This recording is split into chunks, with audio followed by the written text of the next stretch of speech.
Welcome to my channel, everyone. Today we're gonna cook kabsa. Let's start cooking. Here is our ingredients. I'm gonna put the list in the description below, so if you want to cook kabsa, you can follow my recipe. In this video, I use the pressure cooker. Especially if I have something to do, I just put the timer. But if you don't have, not available in your kitchen, you can use the ordinary pot.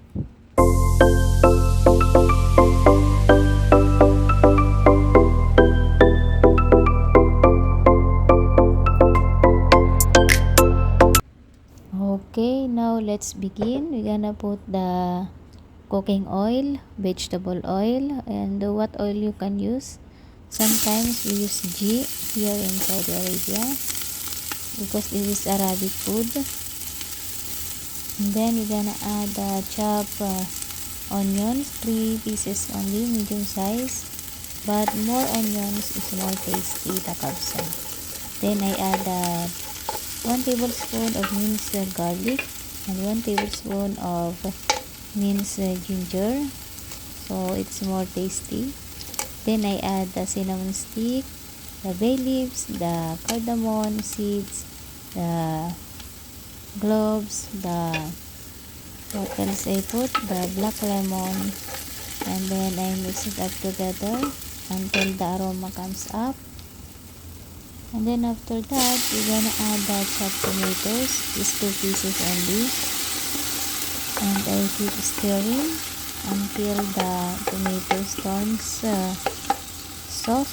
And then of course the tomato has its own oil. And then after that, I'm gonna add the tomato paste, 1 tablespoon only. But it depends on you. If you want some more, you can adjust the ingredients. And then now I'm gonna put all the powders ingredients. Everything was in the list. I'm gonna put, because this one is so many. Kabsa is a lot of ingredients already. Then I keep stirring, and then after that I add the chicken. Only half I cook, half chicken. Then I just cut in small pieces. Not small, it's a medium size. And then I let it soak with the ingredients. I stir a bit. Then I gonna add water, 3 cups only.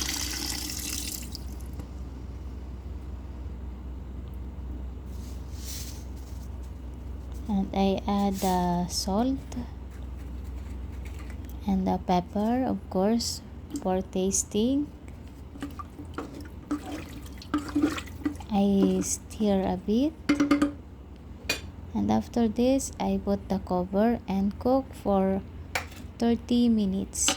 This one have a timer. I put the timer on it because I have something to do.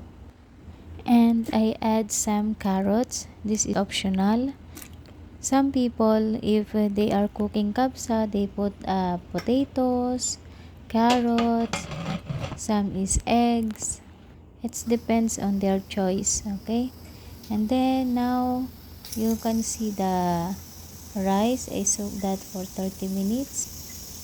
So I'm waiting for this chicken until it cook, and then now it's ready. I gonna take out this from the pot, and I make the sauce, a gravy for that, for the chicken.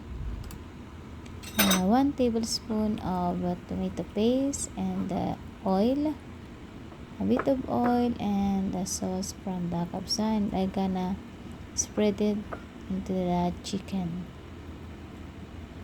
And we're gonna put this in the oven for about 20 minutes on. But you can check whether it's okay, or maybe it turns brown because my oven is not really hot, so it's okay if 20 minutes until the rice is ready also.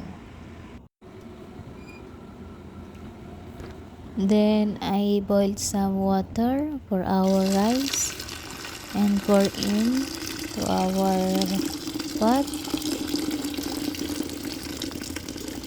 This is my best way for cooking, so it will not take long time.